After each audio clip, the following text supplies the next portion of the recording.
नमस्कार श्रोताओं, आप सुन रहे हैं हमारा विशेष कार्यक्रम जहां पर हम चर्चा करते हैं समाज और कृषि से जुड़े हुए महत्वपूर्ण मुद्दों पर। हमारा आज का विषय है जलवायु परिवर्तन और खाद्य सुरक्षा।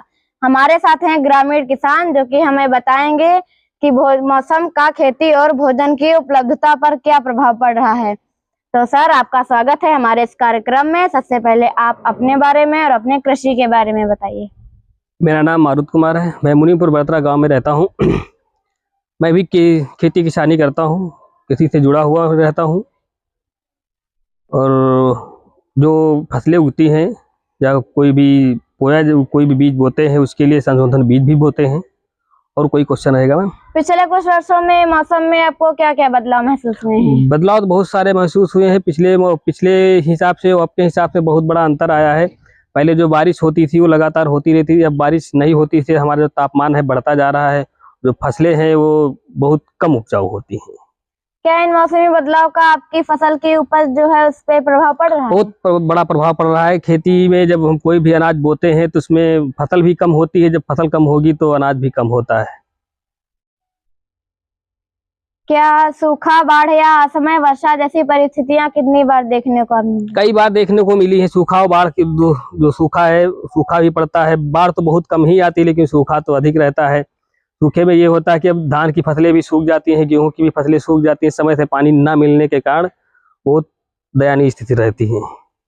क्या इन परिस्थितियों का आपके परिवार की खाद्य सुरक्षा जैसे कि घर के भोजन की उपलब्धता उस पे कोई असर पड़ा है? बहुत बड़ा असर पड़ रहा है। जो अब के हिसाब से जो खादें पड़ रही हैं उससे परिवारों में जब वो अनाज कट के आता है तो जो भोजन बनाया जाता है उसमें जो रासायनिक केमिकल पड़ते हैं इससे हमारे जीवन शैली पे बहुत बुरा प्रभाव पड़ रहा है। क्या बढ़ते तापमान या नई बीमारियों की कोई समस्या भी सामने आ रही है? बिल्कुल आ रही है। तापमान बढ़ता चला जा रहा है, इतना हाई होता जा रहा है। खेती बाड़ी भी सही से नहीं हो पा, हमारे ऊपर भी प्रभाव पड़ रहा है।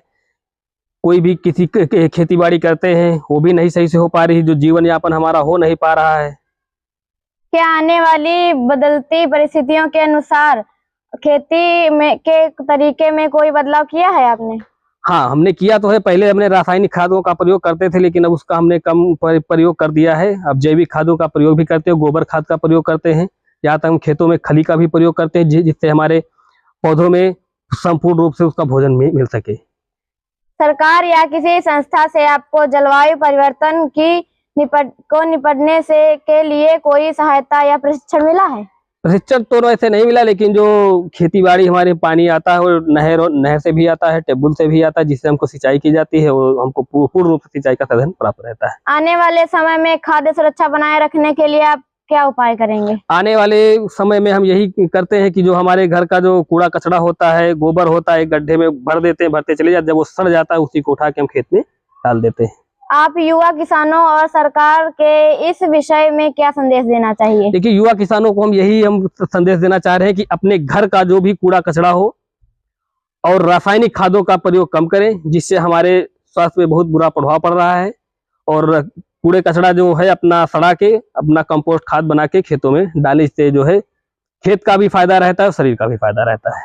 सर, आपका बहुत बहुत धन्यवाद। आपने अपने अनुभव को हमारे साथ साझा किया। आज की इस चर्चा से हमें यह सीख मिलती है कि केवल जलवायु परिवर्तन केवल पर्यावरण का मुद्दा ही नहीं बल्कि किसानों की भोजन की आजीविका से जुड़ा है।